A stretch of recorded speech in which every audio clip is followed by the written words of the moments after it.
This video was brought to you by Stormberg, a better route planner, MisterGreen, Kempower and Markus Bil. Good morning. We are now at Trondheim, Lerkendal, and we're going home today. Finally, last trip now back home. It's around almost 500 kilometers, should be a piece of cake. So the car's been charging up here last night. Last night it was quite empty, but at least in the daytime it's more busy here. Well, that's good. So yeah, I charged 100%, and you know, this car should be able to go around 400 kilometers. Now, when I preheated it, it did suck power from the battery, not from the plug. Maybe once you finish charging on these charging stations, maybe they don't provide you with more juice unless you press the start button. That could be why.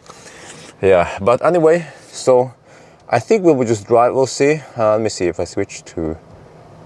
No, not up. No, what? Okay, this is always confusing. You see, you have to know how to use the software here. Yeah, but I'm probably going to stop at Alvdal. I mean, this car can go all the way to Elverum, actually, where there's a more high power charger, but you know, that would be over 4 hours of driving. So we'll stop at Alvdal, no problem.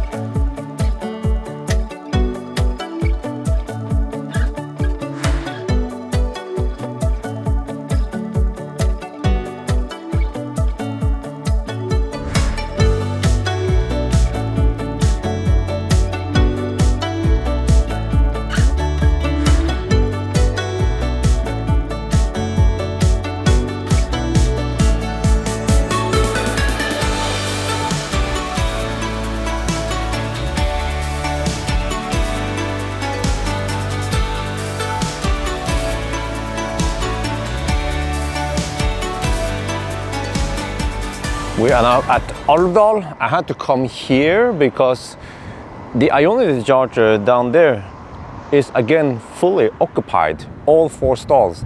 And not only that, look here. All of these 4s are also occupied, and then one i3 is waiting in line. But fortunately, I charged enough, at least a lot yesterday. So I just need a quick top up, and then we'll go to Elverum or somewhere else. But one thing I do like about this gas station is here we have cleaning equipment. So I will clean the windscreen, go to the restroom, and then another car just came. This is Alvdal, you know. So pro tip: avoid having to charge at Alvdal. If you have to, don't avoid it. Yes, but for me, let me just check here. So what you should do is make sure that you have enough juice so you can skip Alvdal if it's overcrowded. Like. There, yeah, 46 kilowatt. So you know, in Alvdal we actually have a Thai restaurant here. You might not know it, but it's closer to the gas station, 50 kilowatt, Fortum, whatever, over there. In that direction, supercharger is kind of far walk, and especially Ioniq, it's almost too far away. But we just unplugged, we just topped up a little bit, and then no stress. So I went for Thai style omelette, and then wifey went for gang pit. Yeah, spicy stuff with some chicken. Let's try now. So this one is supposed to be pretty good. Let's try some omelette. I feel like just having some simple lunch today. Good. Nằm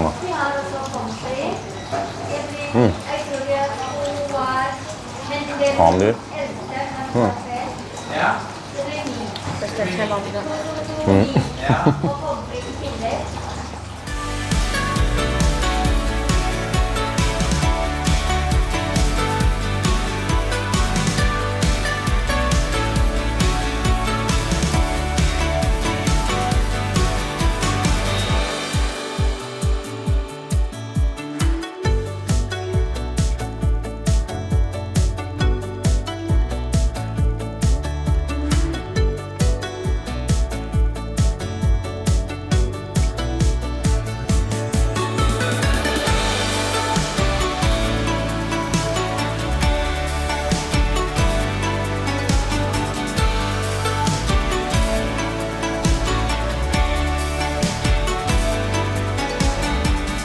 Yes, we are finally back in Ioniq land. Well, at least a place where it's not overcrowded. So over here, we are the only one charging. And look, we now have 2 more coming. Oh yeah, it says coming soon. That's nice. It seems like both Ioniq and Tesla, they are preparing for the big Corona summer. So let's check it out now. You see, throughout the trip, charging has not been, I haven't gone deep with Wi-Fi, to put it that way.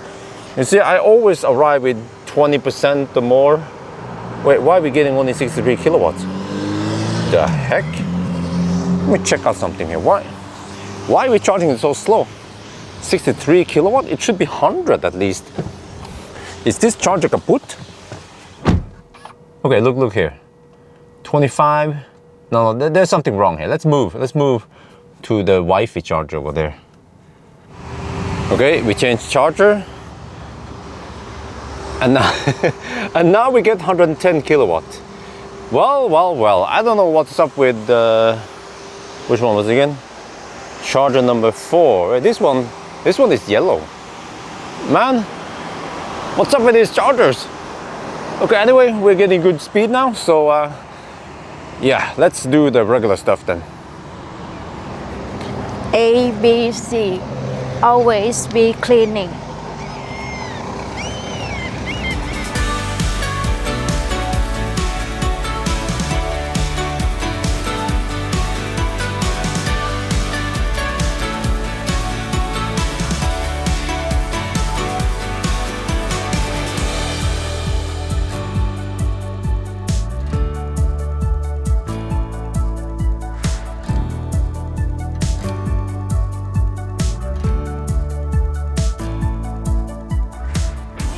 Tadi,มานี่แบบแม่ก่อนเลยตอนนี้มานี่ยังไม่กินเหรอคะ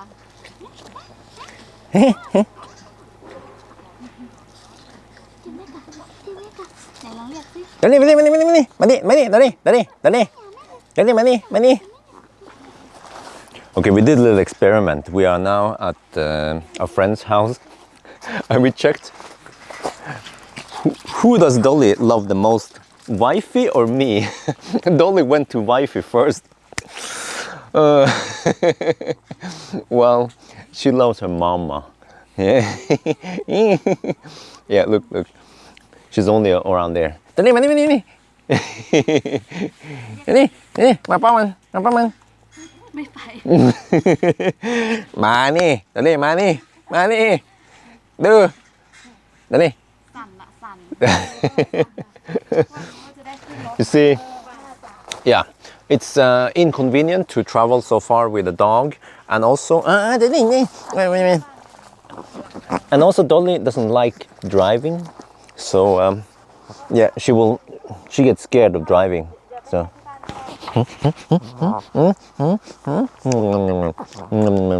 นี่น้องแม่มันสั่นมันจะได้นั่งรถ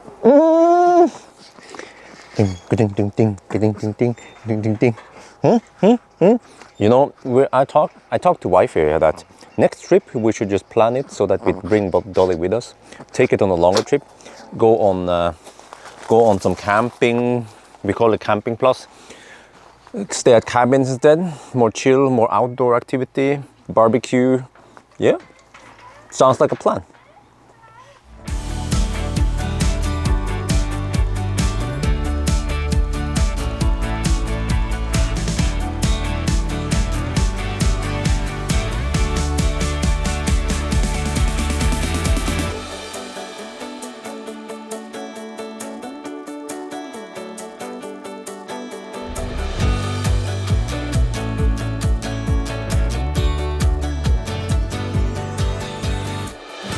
We are finally back home in Oslo. Wow, so this was over 4,400 kilometer long trip. And consumption was 191 watt per kilometer. It was a little bit high. It could have been because of the wet roads, but also even today it was, it was not as low as when I did the range test. But I think it might have something to do with that. We probably have, well, with all the extras, the cargo, let's say I have around 150, 200 kilos extra weight than when I do the range test. And also the range test is done at 90 and 120, but let's say the 90 test is done on fairly flat road with perfect, well, pretty good weather conditions. But as you've seen in the trip, we've been having some rain, we've been having some terrain and stuff. So that's probably why. But still, you know, like you guys have seen, most days, or actually pretty much every day, I made sure that every day I start with 100% battery or close, 99%. And then I tried to drive until the battery was low, but I had to bail out. Every time I would usually bail out after 3 hours, and then my bladder is about to explode. And when in Norway here, you can only drive around 250, 300 kilometers before, yeah, you want to take a break. So, which means that this one, even if it's not a Tesla, you still have pretty good range. It's almost like the car outranges you. And you know, we didn't even bring a dog, or we don't have kids, and I can imagine in those situations the stops will be longer, or you will have to not drive that far or whatever. So plenty. So what should I say about the GTX? You know, I complain about that the rear wheel drive ID4 was what did I say again? Was slow like a dead horse. But the GTX is significantly faster, so it suits it better. Yeah, because it's semi-heavy, so it suits it way better. And it's also pretty fun to drive, especially around those twisty roads and near North Cape. It has lots of space, it's fairly quiet, actually very quiet, and good comfort. That's something that the ride comfort is very good. And you can also, if you get a DCC, you can also adjust the ride, so that's superb. And this car does not phantom brake. That's something that wifey complained about when we travel with Tesla. The whole phantom braking is getting very annoying. Tesla should fix it. When it comes to charging network, okay, it could be better, but you see, I'm a ninja, so I know how to deal with this. And we did it right before hot season, so I don't know how good or bad it's going to be. But bear with us, because hopefully soon we will have a better charging network in the north. But at least if you're traveling not in the far north part, around the south here, south of Trondheim, you have lots of high power chargers and no problem. So yeah, what should I say? It was a pleasure to drive the GTX to North Cape and back again. And if I would do it again, I wouldn't mind taking the GTX. But on the other hand, I might want to try another car, you know, maybe a Tesla or something else. We'll see. Yeah, but okay. What else is there to say? Oof, yeah, it's I need to clean the car now. It has lots of bugs. I mean, I clean it on the way already, but it still needs another cleaning. And then I will just empty out the car and return it tomorrow. I think I borrowed this car for a long time. But I guess, well, okay, maybe, yeah, okay. There's actually lots of stuff I should say, but I just don't remember all of it. And I'm not sure if you guys are interested in it.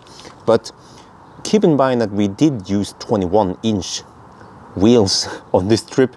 And the roads in the north are not the best. So even on bumpy roads, the 21-inch was superb when it comes to comfort.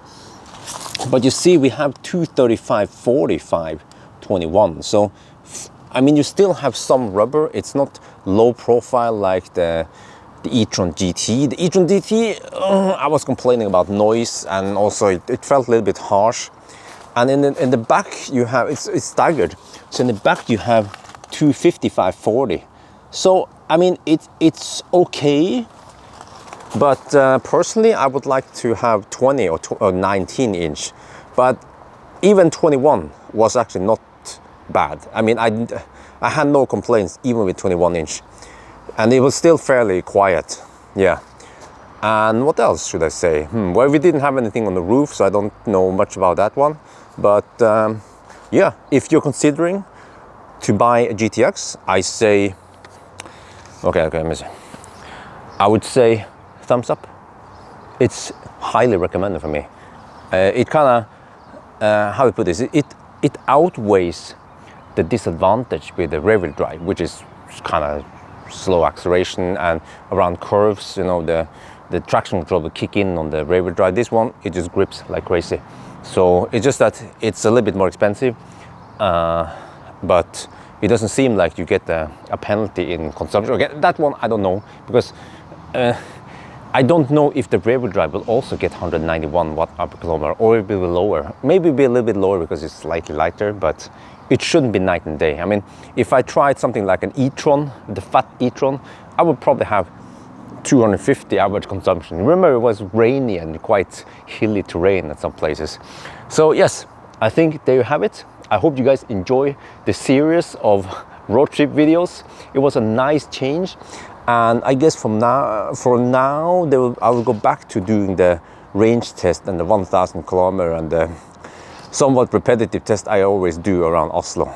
So yes, I think that's going to be it for now. Hope you guys enjoyed this video. As always, thank you for watching, and talk to you later.